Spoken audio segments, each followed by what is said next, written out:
Today, we're in Washington State having Merlot. Let's get it.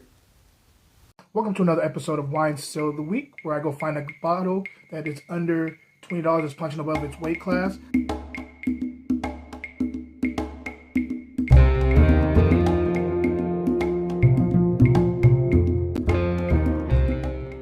What's up, y'all? Hope everybody's having a wonderful week. It is Friday. It's Wine Still of the Week. It's been a busy week for me. But I can't wait to get into this wine with you. By the way, it is Food Week right now on Grapes and Sand newsletter.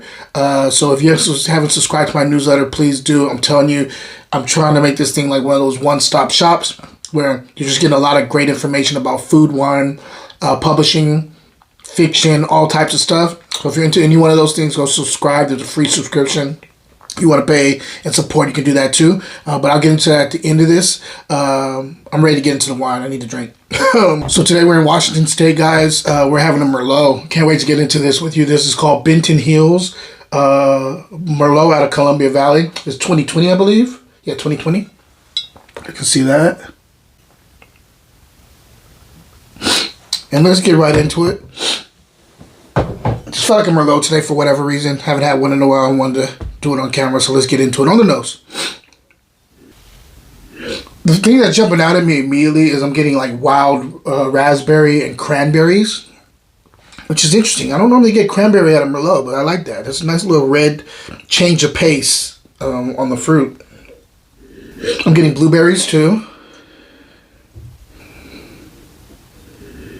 I'm getting a little bit of raw cocoa here, like kind of where it starts sometimes with cacao. If you've ever had cacao, like almost fresh, not fresh, but you know what I mean. Like when it comes from the bean itself, it gets a little. There's like this tartness to it, kind of underripe thing to it. I'm getting that here on the nose. There's also like a greenness here. There's like a little bit of like a green herbs I'm getting here.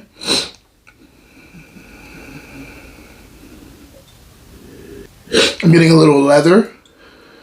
Sorry, my allergies are messing with me today. A little bit of like nutmeg and hickory, like a hickory spice. I just opened up this bottle too. That's why I'm swirling so much. I'm gonna let that go for the nose. I think that's about right for the nose. Let's go ahead and taste and see if everything's translated to the palate. Wine Still of the Week. We'll be right back. Check out my online store, fruitandglassgear.etsy.com, where all the gear is wine inspired. I would think you'll love it. It's comfortable, and just check it out. Cheers, guys. Now back to the show.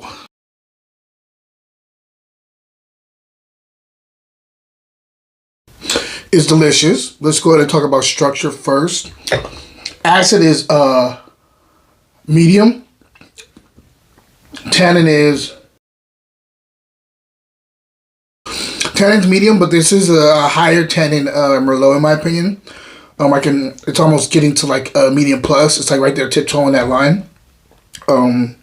Very nice drying mouthfeel on the outside. Very velvety in the middle, in the mid palate, or sorry, not in the mid palate, on the palate itself.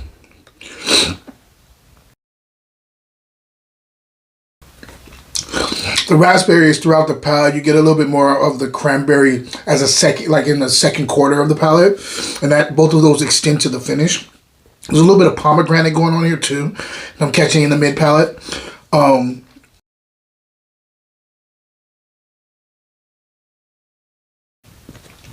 That kind of nutmeg thing kicks in on the third quarter, along with like a little bit of like a very like chalky chocolate, like a little bit of like a kind of like scrapings of high cacao chocolate, like in the 70-75% cacao, but like the shavings, not like the full on like, just like it's like shavings of it. That's how I can put it. Finish is very long here.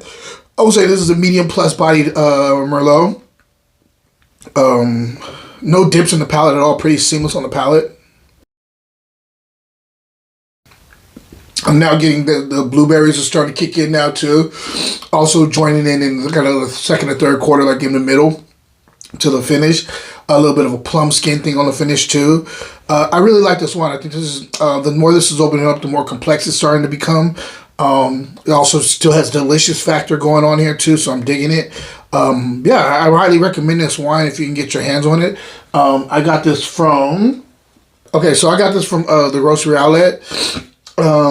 This one specifically was in Antioch, and it was only $5.99. So definitely a steal for this. This is also a wine I think that when it's warm outside, you could chill this one and it'll still be singing quite a bit. I think this is a nice chill. This is chillable. It's a little bit more medium plus body, a little bit heavier body for chillable, but I think it won't take anything away from this if you do have to chill it because it's a hot day, but you want to drink a red. I think this you can get away with this. Also, these will pair really, really well with a lot of different foods at the moment. I think maybe like a pork loin would go really well with this. I also could see like maybe like a kind of a peppered flank steak or skirt steak. I mean, not flank steak, skirt steak. Even with chimichurri would go really well with this. Yeah, this is a good wine. I really, really like it. If I'm scoring it, I'm going 89 plus on it because that's what I think it deserves. Maybe even 90, but I'm gonna stick with 89 plus. And other than that, guys, if you haven't signed up for my newsletter, please do. I have a really cool article that I'm gonna be putting out this week, probably tonight. I'll be putting it out, and it's basically the topic is why, if you're a restaurant owner, a chef, or a cook, why you should have a cookbook and how it's now your business card going forth. So check out that article. I think you'll enjoy it. And subscribe, please.